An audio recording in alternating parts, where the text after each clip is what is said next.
Hello and welcome to today's edition of Mexico News Network's Breaking News Business. I'm your host, Elliot Bullman. Let's start with today's show. Following mounting public pressure for political parties to donate part of their electoral campaign budget for 2018, the National Electoral Institute will allow political parties to hand over resources to earthquake victims. The National Electoral Institute considers that there are viable legal mechanisms to allocate the resources received from the state to support those affected by the recent earthquakes. The Institutional Revolutionary Party said it will donate 258 million pesos. These funds account for 25% of its annual resources in support of reconstruction and aid to earthquake victims.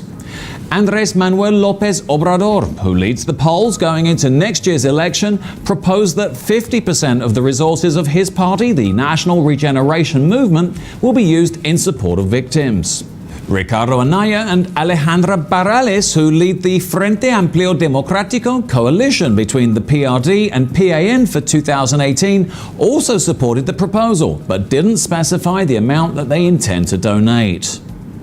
In related news, at least 16 countries around the world have come to Mexico's aid in the wake of 3 major earthquakes that have killed more than 400 people and destroyed thousands of homes. In North America, the United States sent a team of 67 firefighters, paramedics, rescue specialists, structural engineers, search canine units, and others from the Los Angeles Fire Department. From Central America, Guatemala sent 47 rescue workers, a canine unit, and 5 firefighters.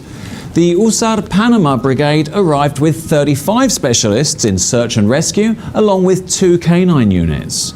Meanwhile, the European Union has also sent support and humanitarian aid workers. For example, Switzerland sent a team of civilian engineers that will collaborate with Mexican authorities in assessing the level of structural damage in countless buildings around the country.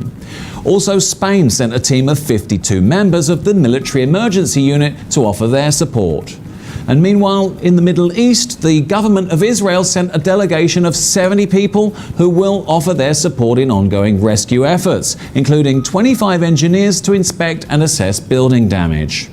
In addition, United Nations Secretary General Antonio de Oliveira Guterres has offered technical support, and Japan, Honduras, South Africa, Ecuador, Costa Rica, and Peru have all sent humanitarian aid.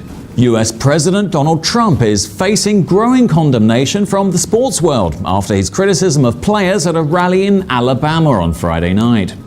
Mr. Trump said the National Football League should fire players who protest during the US anthem. Hours before Sunday's games, Mr. Trump urged fans to boycott games as a way of making change take place fast. He was referring to a controversial string of protests started by player Colin Kaepernick last year when he sat or kneeled during the anthem to highlight the treatment of black Americans. Top football players immediately responded to Mr. Trump.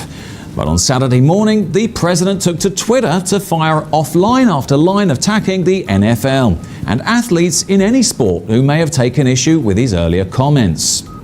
NFL Commissioner Roger Goodell released a statement saying divisive comments like these demonstrate an unfortunate lack of respect. On Saturday, Mr. Trump withdrew an invitation to the White House to basketball champions, the Golden State Warriors, after one player, Stephen Curry, said he didn't want to attend. In response, triple NBA champion LeBron James, one of the sport's foremost stars, labeled the president a bum. And finally, let's turn to the markets. The Mexican peso increased 1.17% to 17.94 from 17.74 in the previous trading session. IPC Mexico increased 55 points, or 0.11%, to 50,368 from 50,314 in the previous trading session. This was all for today.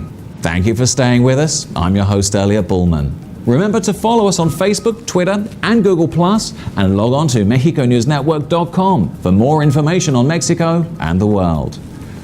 Until next time.